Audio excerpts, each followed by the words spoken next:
Bugünüm farklıydı, dünüm farklıydı. Öbür günümden bugün içtiğim suda, dokunduğum toprakta farklıydı.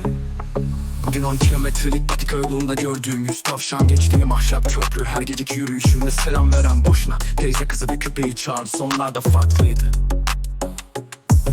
Bugün farklıyım, farklısınız. Bugün hayatın anlamı basit ve farklı.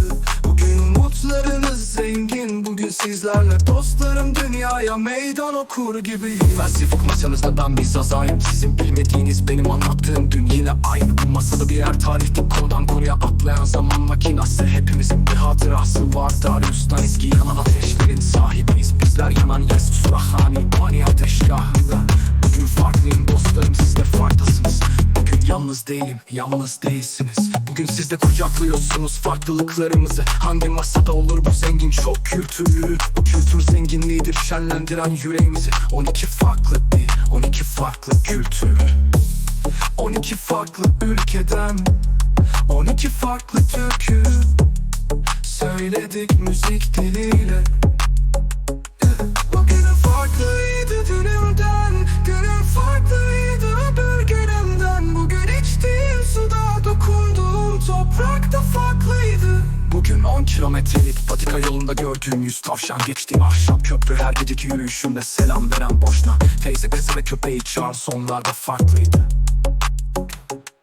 Bugün farklıyım, farklısınız. Bugün hayatın anlamı basit ve farklı.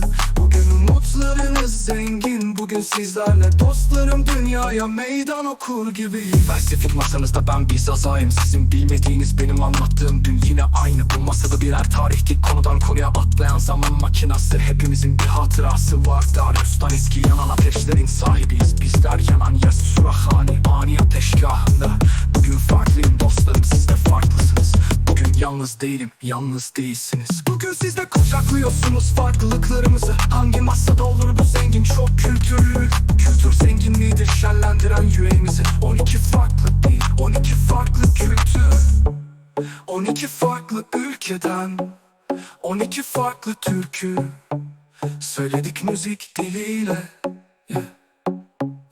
Bugünüm farklıydı dünümden, günüm farklıydı öbür günümden. Bugün içtiğim suda, dokunduğum toprakta farklıydı. Bugün farklıyım, farklısınız. Bugün hayatın anlamı basit ve farklı. Bugün umutlarınız zengin. Bugün sizlerle dostlarım dünyaya meydan okur gibiyiz. Gibiyiz. Bugün biyiz. Bugün biyiz.